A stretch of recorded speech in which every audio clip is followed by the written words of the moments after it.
जय श्री राम दोस्तों। कैसे हैं आप? उम्मीद है आप अच्छे होंगे।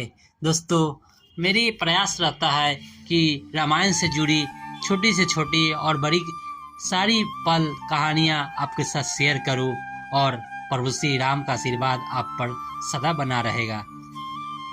दोस्तों, आज मैं आपको जो सुनाने जा रहा हूं उस कहानी का शीर्षक का नाम है राम का हनुमान जी से भेंट।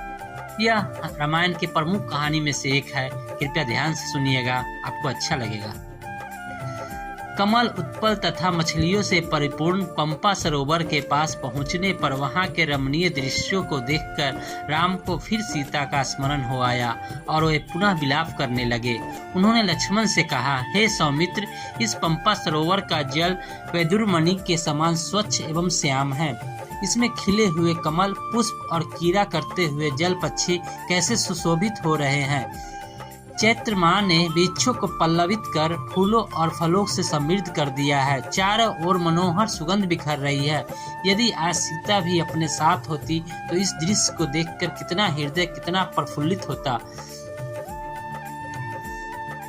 ऐसा प्रतीत होता है कि बसंत रूपी अग्नि मुझे जलाकर भस्म कर देगी। हे सीते, तुम न जाने किस दिशा में रो रो कर अपना समय बिता रही होगी। मैं कितना भागा हूँ कि तुम्हें अपने साथ वन में ले आया, परंतु तुम्हारी रक्षा न कर सका। पर्वत शिखरों पर नृत्य करते हुए मोरों के साथ कामातुर हुई मोरनियां कैसे नृत्य कर रही है।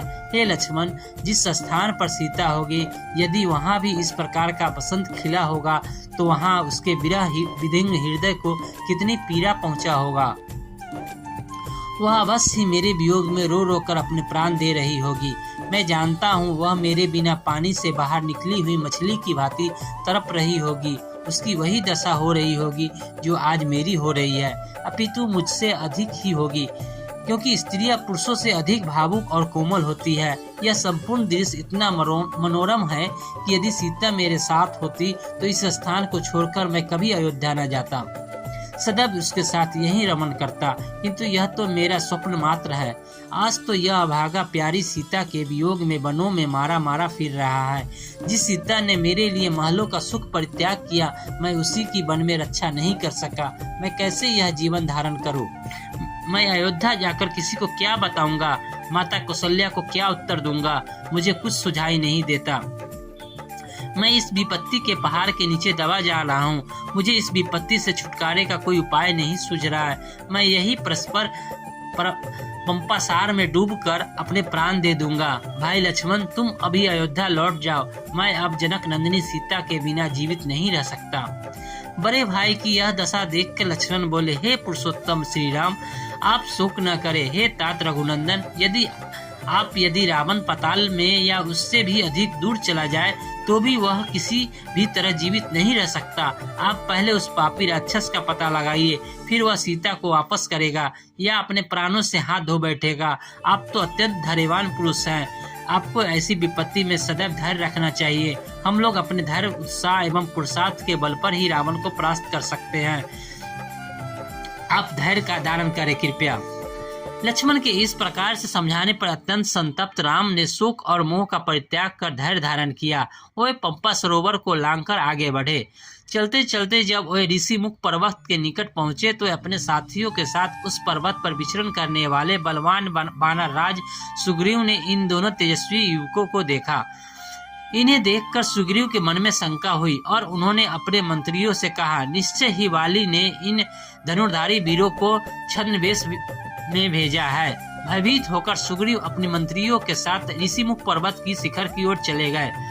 सुग्रीव को इस प्रकार चिंतित देखकर वाक्पटु हनुमान बोले, हे वानरधारी बाली तो शापवश यहाँ आ ही नहीं सकता। आप सहसा ऐसे चिंतित क्यों हो रहे हैं? हनुमान के प्रश्न को सुनकर सुग्रीव बोले, मुझे ऐसा प्रतीत होता है कि ये दोनों पुरुष बाली के भेजे हुए गुप्तचर हैं और तपस्वियों का वेश धारण कर हमारी खोज में आए हैं।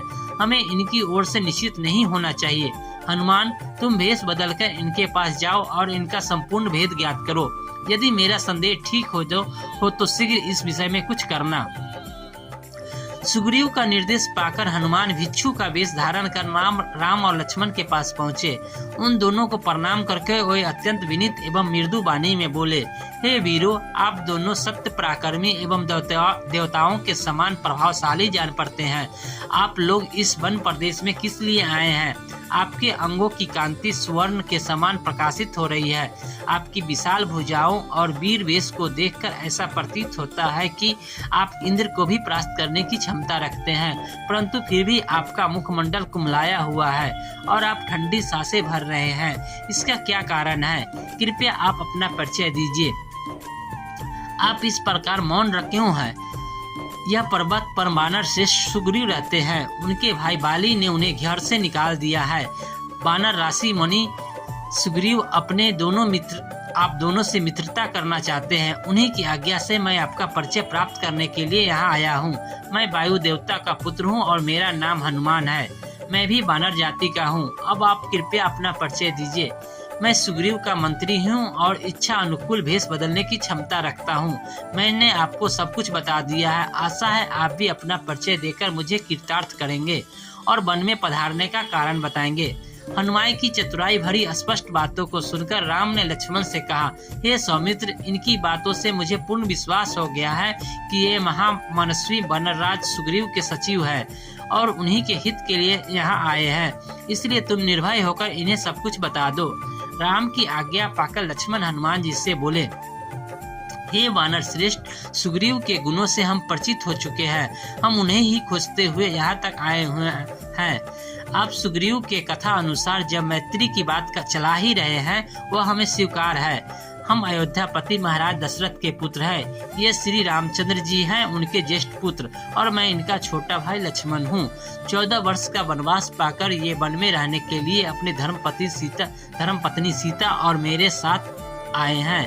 रावण ने सीता जी का हरण कर लिया है। इसी विचार से कि संभवतः वह हमारी सहायता कर सके, हम लोग वानर राज सुग्रीव से पास आए हैं। हे वानर राज, जिस चक्रवर्ती सम्राट दशरथ के चरणों में संपूर्ण भूमंडल के राजा महाराजा सिर झुकाते थे और उनके शरणागत होते थे, उन्हीं महाराज के ज्येष्ठ पुत्र आज समय के फेर से सुग्रीव के शरण में आए हैं, ताकि महाराज सुग्रीव अपने दल बल सहित इनकी सहायता करे।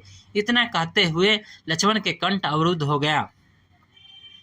लक्ष्मण के वचन को सुनकर हनुमान बोले, हे लक्ष्मण, आप लोगों के आगमन से आज हमारा देश पवित्र हुआ है। हम लोग आपके दर्शनों से कृतार्थ हुए हैं। जिस प्रकार आप लोग विपत्ति में हैं, उसी प्रकार सुग्रीव पर भी विपत्ति की घटाएं छाई हुई है। बाली ने उनकी पत्नी का हरण कर लिया है तथा उन्हें राज्य से निकाल दिया है, इसलिए वे इस पर्वत पर निर्जन स्थान में निवास करते हैं। फिर भी मैं आपको विश्वास दिलाता हूँ कि वे सब प्रकार से आपकी सहायता करेंगे। इतना कहकर हनुमान बड़े आदर से रामचंद्र और लक्ष्मण को सुग्रीव के पास ले गए। दोस्तों, आज की कहानी आपको कैसी लगी? आशा है आपको जरूर अच्छी लगी होगी। धन्यवाद। जय श्री राम। कल फिर मिलेंगे एक नई कहानी के साथ। कृपया इंतजार करिएगा। प्रभु श्री राम की कृपा आप पर हमेशा बनी रहेगी। धन्यवाद।